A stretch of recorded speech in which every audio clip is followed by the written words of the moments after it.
and welcome to the Sportscast, June 29th, 2018. Late breaking news. LeBron James declines $35.6 million player option with Cleveland Cavaliers. He will become a free agent. And we got Jorge Montoya on the Sportscast. Welcome. What do you think about the late breaking news? Well, I think it's kind of obvious he's going to do that. That's a surprise to me. There's no way he's going to stay in Cleveland. No matter how much money, he's going to get the same amount of money anywhere else anyway. And it's not a shocker by all means, but now it's really just a question of what team is he going to join. Yeah, and I've been hearing the Lakers, for the past 2 weeks. You think he's going to L.A.? Well, obviously that's a possibility, but they're actually Lakers they're just willing to take anyone to improve their team. So they're after. What I'm hearing, they're after Leonard, James, and Paul George, the three big guys. Everyone's going to go after this summer. But I think it really comes down to who gets picked up first. For example, LeBron goes there first, and then changes everything else for everyone else, or Paul George gets there, you know what I mean? So it really comes down to which guy says, all right, you know what? Well, which team? Because even the Spurs are getting trade offers for Leonard. So it really comes down to which gets signed first for either team, and then everything else starts falling in place. Yeah, we'll see what happens. It's still early on. Free agency starts on Sunday, so things are going to get really, really crazy. NBA is all going west apparently, but we'll see what happens. Now back to the main event of the summer, the World Cup 2018 Russia. The round of 16 has begun. George, give me a quick summary of what you thought about the first round. Wow, it was the group stage. It was pretty wild. A lot of upsets. A lot of teams just not showing up. Like Germany and Mexico kind of struggled in the end. And Argentina barely making it, and so it's been a wild it's been an unpredictable kind of thing, Well, there's some teams obviously like Portugal and Uruguay, they're going to pass the group pretty easily, and Belgium and England, but those groups are kind of easy to pick. But the other ones basically were just kind of people going at it, and players getting hurt, and it's been a great World Cup so far. Yeah, the biggest surprise from the first round was Germany getting eliminated. So it will make the World Cup wide open. Yeah, a lot of people are saying, "Oh, they're the world champions," but I'm like, well, it's 4 years ago, man. 4 years, a lot of players that were in their prime back then are not in their prime now. A lot of new players are still pretty young. So I don't really the stats also say that, I think 3 World Cups in a row, the ones who won it have been eliminated in the group stage. So it's never a guarantee. Not guaranteed. Every team that's won it in the past 4 World Cups has usually got eliminated in the group stage, except for Brazil in 2006. They got eliminated in the quarterfinals, which they were in a better position than get eliminated in the group stage. Yeah, you know what? I kind of saw Germany struggle. I knew they were going to struggle in the World Cup just because the first couple games before the World Cup started, they just didn't look good, man. Granted, they didn't have all their main guys, but they had at least 80% of them on the field. They just looked so off. I did expect them to make it out of the group stage, but I just didn't think that they were going to make the Final Four. I thought they were going to I just knew, no way. Germany just starting off so bad. It's just very hard, momentum and all that. You have to struggle to get games in the beginning, and it's going to be very hard to continue that in the end, Yeah.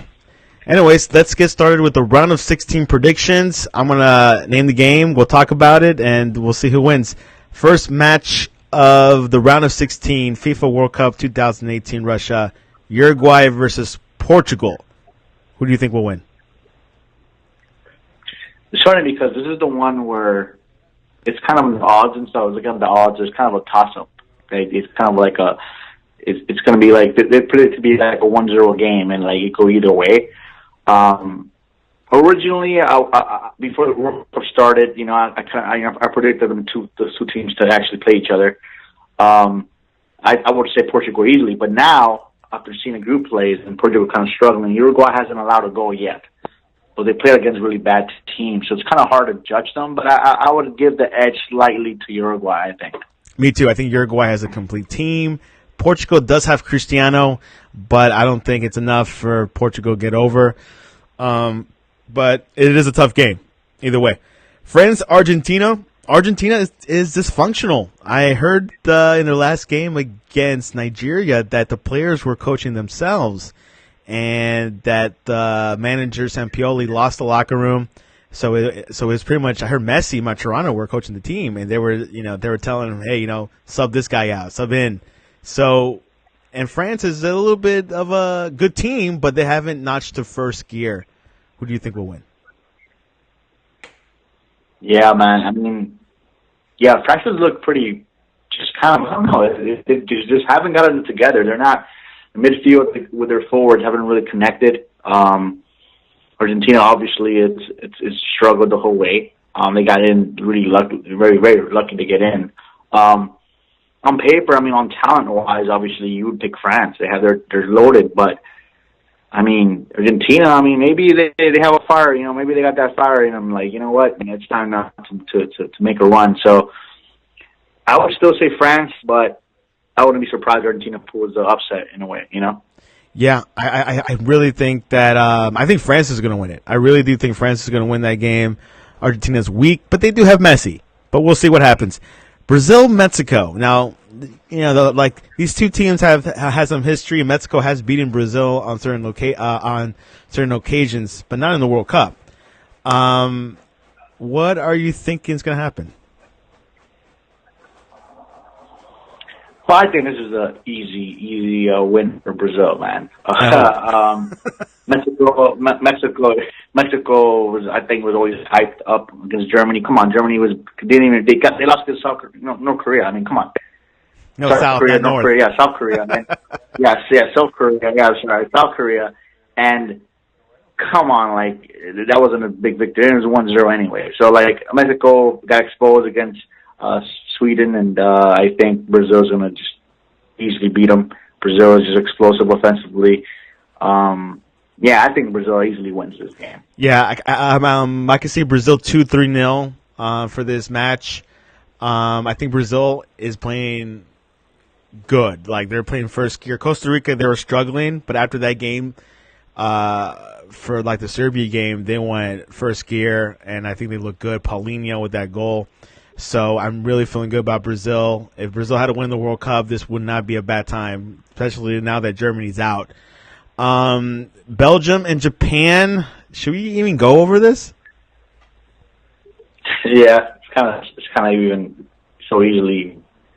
Belgium is going to destroy Japan. I mean, Japan really shouldn't have made it through, but they got lucky throughout the World Cup, and not only in the beginning against Colombia, but then against Senegal with the yellow cards, because Senegal was obviously the better team.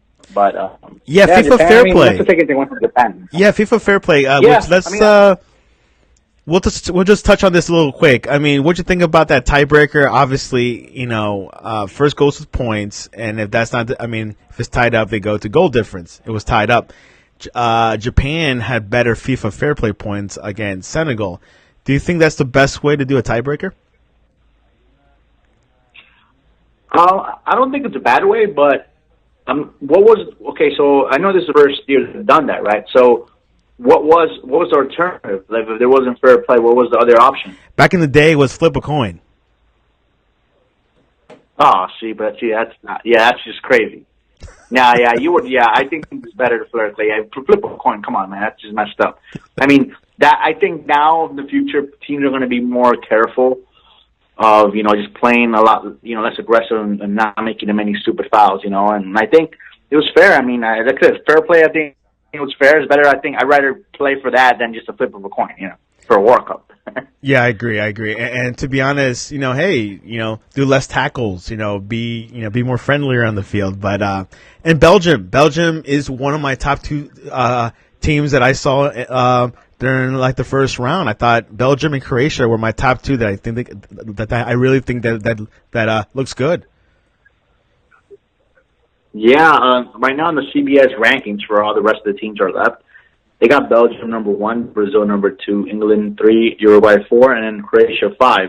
And it's funny because Belgium and Brazil are going to most likely meet each other, in the second and quarterfinals, um, and that's going to be like, we'll see how Belgium is a real deal now, because Belgium obviously hasn't played that many great teams. So we'll see. That's going to be a great game, I think, Belgium Brazil, and that's funny because they have to play each other early on. I mean, that could easily be the final two in that bracket, but they're going to play each other a lot earlier. You're right. You're right. That game, I might say this too prematurely, but that game could be the determination of the finalist. Yeah, I mean, we'll talk. I guess we could talk afterwards, like the finals predictions. Yeah, I mean, I have to see Portugal. Like the one team that I really needed to see, watch out, is Portugal, how they do against Uruguay, and see if they go.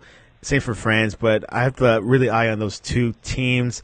On the other side of the bracket, which they say is the easiest bracket, let's start with Spain-Russia. I call it the scrimmage. Yeah, I was not gonna lie, I was a little biased on Russia early on because they're playing so well, home crowd and everything. But then really, in reality, was look, man, they're playing against really bad teams, and you got destroyed by Uruguay. So it was like, all right, they're not gonna, they have no chance.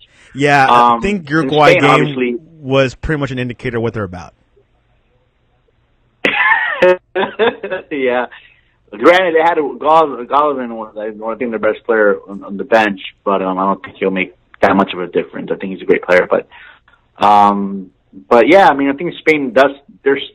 I don't know about this yet. I think they're gonna have a trouble after Russia. They're gonna have some trouble, but they're saying Spain's gonna make the finals like so easily. They're saying Spain's gonna unlock that knot, and I'm like, I don't know, man. This World Cup, nothing's for sure, Yeah, nothing's for sure, but you're right about that. I think from this side of the bracket, whoever, I mean, obviously Spain will go through.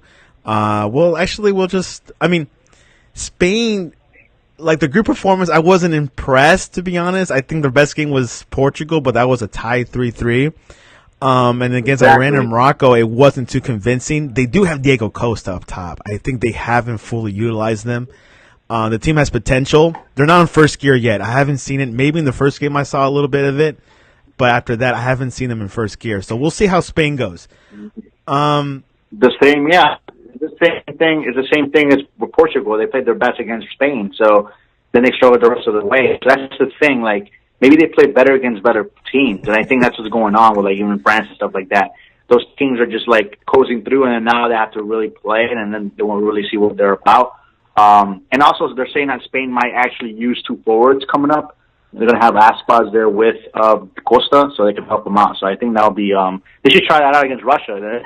If they win 5-0, then they're going to probably keep that, It's a good time to experiment. That would be the best game to experiment. Next match, Croatia, Denmark. I'm going for Croatia. I don't know about you.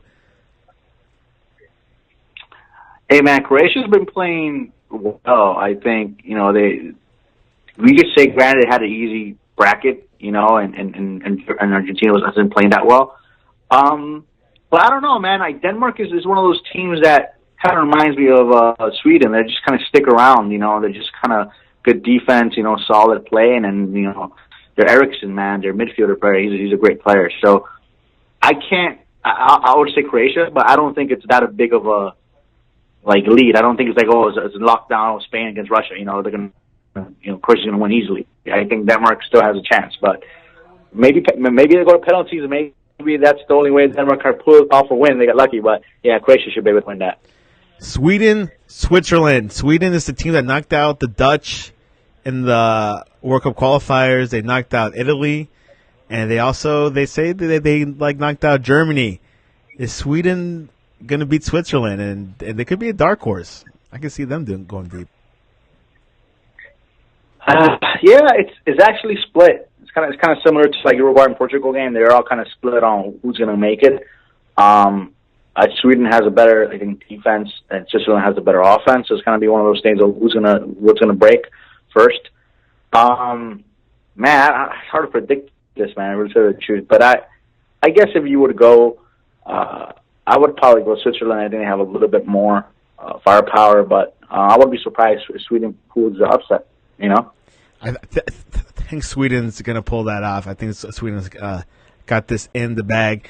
And lastly, on this side of the bracket, the only South American on this side of the bracket, Colombia versus England. Like I was saying on the previous cast, I think Colombia could beat England, but England has Harry Kane. What are your thoughts? Okay, I want to try not to be biased from Colombian, but I've been thinking about it a lot. First off, the number one question obviously is James, if he's going to play or not. I think if James doesn't play, we're in a huge disadvantage. I mean, obviously England is the favorite, and I think they should be. I think either way, James will not be 100% if he plays or not. True, but hey, man, I'll take a 50% James with no James. You know what I mean? It's one of those things where I'll take 50% James. I'll take half of him. Then who's going to replace him? I don't think Colombia's that deep in their bench, really. So I don't really think like anyone else that plays, could actually do better than him. I don't know what you saw, but I thought Quintero was as good as James. I mean, he's also a playmaker. He's apparently the backup to James, but I think, have him playing. I mean, I think he's good enough to replace him, to be honest. Well, yeah, he's playing great. I mean, but the thing is, we're playing with both of them. I mean, they're both starting, so we still need somebody else to help Quintero. So it's no brainer. Yeah, Quintero's still going to be playing. He was supposedly the backup in the first game, but now he's been playing so well, he's going to be starting. Also, James played. They're both going to be together. But another thing that people were arguing about, like all the analysts and stuff, they're like, you know what? England is kind of getting a little bit like confidence, saying, they're going to go to the easier side of the bracket, and they're going to overlook Colombia, and they're going to just go and coast through.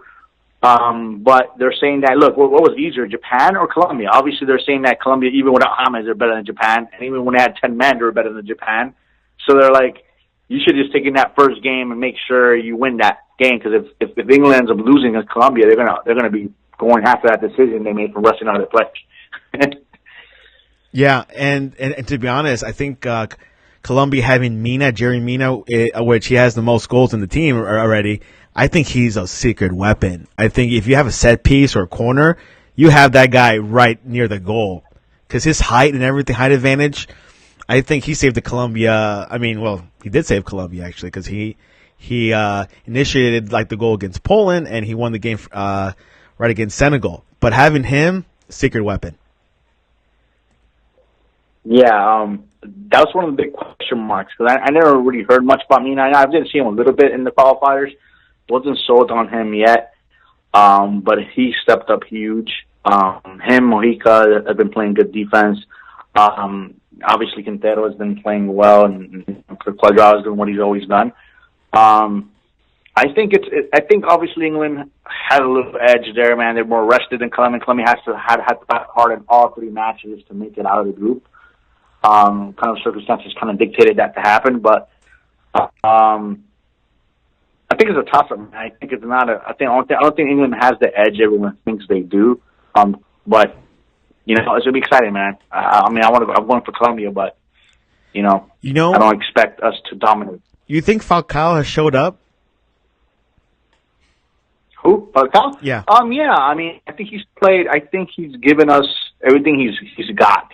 You can't compare him to the pre-injury Falcao in his prime. It's just not going to happen. But I think what he's given us, especially in the first half, he does really well. In the second half, he kind of slows down, and you can tell his legs are tired. But, I mean, like I said, Colombia does not have a deep bench. Their forwards are pretty bad. Falcao is our best player in the front line. So, yeah, he's going to continue to play. Usually he'll get rest in the second half, or, he'll get out 70th, 80th minute and put Mbaka in there or something. But, yeah, I'm happy the way he's played. Yeah, I agree. I think England has the edge with Harry Kane, but obviously I think England's going to underestimate Colombia. It's going to be a closer game match. Might be penalties. We'll see. But it's going to be, I think for both opponents, it might be their first true opponent, So it's going to be an interesting World Cup. I mean, if Colombia's out, that side of the bracket will be the Euro Cup. So. Yeah. Another thing, too, is you would say Colombia is more battle tested than England because England has an easy kind of way to there. So Colombia is more like they're kind of like they might be more tired, but they've been like through so much up and down Yeah. the World Cup, and they've been fighting hard in every game. I think they're ready to play against anyone. England, otherwise, they fall asleep, man, and they go down 1-0. I think it's one of those games where the worst wins. So let's just hope Colombia gets that first goal, and then like England is gonna have to like wake up and try to fight. Yeah, I agree, and we're gonna see. I mean, I would like to see more Falcao, to be honest. I really think he needs to step it up a little bit. Now that we think James might not play, I've been hearing if and then, but I think it'd be probable. I think he's going to go out there limping, no matter what. But I think it's going to be it's going to be a close match. But other than that, I mean, But the key for Colombia though is their midfield, and that's the thing. Falcao can't do much if you're not getting the balls to him, and I think Quintero has to, play even harder. But I feel like if James is not playing, he needs that extra player in there to help. And Cuadrado really just attacks from the, the wing. So like, and our midfield, in the middle struggled a lot last game. When James got out, we struggled a lot. We got better in the second half, but that's our defense is solid. Falcao does his thing, Cuadrado does his thing on the side. Now we in the middle is kind of our thing. I think Senegal. I hope that they exposed Colombia. They took out Cuadrado on the side over there and they cluttered the midfield, and that's kind of the way where Colombia struggles. And I think that's something that if England does that, we're gonna have a very tough time to beat them. Yeah, and to be honest, you're right. Colombia did go to was in a tougher Group H. I think Group H was the group of death, to be honest. Them and maybe Group F with Germany and Mexico. But, yeah, I think Colombia was more battle-tested. England was not as much. They got Panama and Tunisia, and then, like, the Belgian game was just pretty much a B-squad friendly. So you're right. I think England is going to be – I mean, that's why I'm saying England's not going to win easily, but it's going to be a very battle-tested match. So we'll see. I mean, to be honest, I can't say this is Colombia's easiest bracket because the last World Cup they were playing Uruguay and then Brazil, so it wasn't Uruguay was a beatable team back then because they didn't have Luis Suarez. He was suspended, so I mean, biting people. It'll be tougher than Uruguay. That I can tell you. But I think the funny thing, and I think whoever wins this game should be able to win the next one pretty easily. That's the funny thing, Yeah, you're right. It is a beatable. It's winnable, but I don't know. It's Sweden. I'm sorry, man. Sweden is they've beaten some teams out there. Shockingly, obviously Germany beat them barely, but we'll see what happens. Who is your dark horse overall for the second round? Do you think? Do you have a dark horse in mind, or do you think they're all pretty much contenders? Well, first off, which match of the 8 are you more like? Do you really want to see like watch? Which is your favorite matchup? Like, more exciting game? I would say Uruguay, Portugal. Yeah, I think it's gonna be between that one and Colombia and England. But every other team is kind of like that. Yeah, the dark horse, man. I want to say Sweden. Sweden, if they would be a dark horse, would be Sweden. I would say Croatia. I mean, obviously people are saying Croatia is good, but I mean, come on. If you look at all the top teams, Croatia is not really being talked about as much. But I think I would put it out there. I think Croatia beat Spain, and then they'll make it to the Final Four on the other side of the bracket. And I think Croatia. I'm not convinced with Spain yet. Like you said. So I would say Croatia, and I don't know if Colombia is considered a dark horse, but if they go through England, it's going to be they have a chance. Well, yeah, I think if Colombia goes to the semis, they're a dark horse already. But I think Croatia had this squad for like almost 2 cycles. They got Rakitic and Modric, and I think this is like their last World Cup they could, like in their prime that they're able to go deep. So Croatia is definitely. I mean, they beat Argentina like nothing. But I think Croatia is a very talented squad. They got some, and like most of them playing in like good clubs. So World Cup 2018 second round. We got a day break today. I'm feeling really excited. It could be a new champion. Brazil could erase that new champion thing, but we'll see what happens. Yeah, go ahead. Yeah, like, you know, I was thinking about this. You know how funny how they're saying, like, the right side of the bracket is easier than the left? Yeah. I have a feeling that somehow the right bracket, the games are going to be a lot more tough, like, harder to get through than the left side. I think the left side is going to be, like, just bad play. Maybe, I think Brazil and Belgium, since one of them is going to get out earlier than expected because they're playing each other, who knows? Probably France, Uruguay, Portugal, and Argentina, they all might just, like, barely make it. You know, they're, like, just playing each other, and it's like, who's going to win? They're just playing horribly, for all we know. And the other side of the bracket, you know, they're all struggling. They're all struggling to beat each other because they're all playing so well, besides, obviously, Russia. They're all more even matches, I think. But, who's your final prediction? What do you think? I think, well, for the final, I'm looking at Brazil. Oh, boy. I like to say Croatia. But if not Spain. Whoever wins that quarterfinal of Spain and Spain and Croatia, will go to the final. That's the thing. I think when I look at all the brackets, all the like experts are picking and stuff like that, they have a lot of combinations of Brazil or Belgium and then Uruguay. I think they have Uruguay going to the Final Four like almost every time. They have Uruguay going through there a lot. Even maybe Portugal. They don't have France really going to the Final Four that often, and it's funny. The other side of the bracket, they have England going through a lot. They have England as like one of the Final Four, and then playing Croatia or Spain. So the teams that are obviously more in line into the finals, that if you pick them and you have a good pick would be Brazil against Spain, just because they're like, you know, the history and they're good teams. But I think one of them makes it through, man. So it all comes out, like you said, is Croatia and Spain or Brazil and Belgium. Those two games, if they most likely play each other, that's going to be the game that decides who goes to the finals. But I think when it's to the Final Four, I guess Colombia or England are going to make the Final Four. I think that, you know, I think they're both, whoever wins that game is going to make the Final Four, and then from then on, who knows, you know? Yeah, we'll see what happens. I think there's a lot to talk about. We haven't seen the best of teams, and I think the knockout round, everyone starts clean. It's a clean slate. You know, the group stage, no one remembers the group stage anymore. Now it's the knockout. That's where you're remembered the most. And there's going to be a lot of intense penalty shootouts, or you're going to have their star player miss a penalty kick to, you know, end it or something, or that goalkeeper's going to get hot. Yeah. And block like two or three of them, you know. So it's going to be very interesting. One thing that a possibility of a finals will be Belgium and Croatia, man. That'll be pretty interesting, like first time, you know, to see something like that. A Euro Cup, you're right. Belgium could very much go to the final, and Croatia that would be, everyone would be like, what? And VAR, you know, speaking about penalty kicks, VAR has been correct 99% of the time. You like VAR? Hey, I'm all for it, man. I mean, I like I said, I think it took way too long to finally implement it, but I'm actually liking it a lot, especially after that Colombia and Santiago, which I thought it was a penalty. Me too. And then they replayed it, and it wasn't. So that was actually really good. It saved us. I was so happy.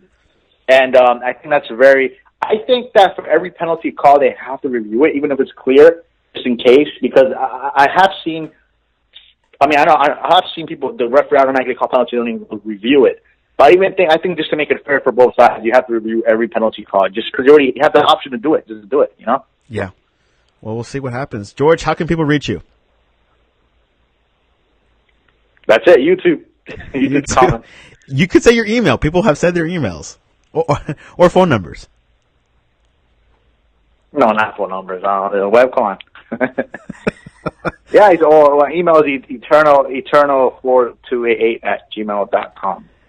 George, thanks, on. Really appreciate you watching the Sportscast. Come back after the round of 16. Can you do that? Yeah, for sure, man. I hope Colombia makes it. If Colombia doesn't make it, man, I'm going to be a little angry, so I probably won't do it, honestly. The Sportscast, World Cup edition. Thank you.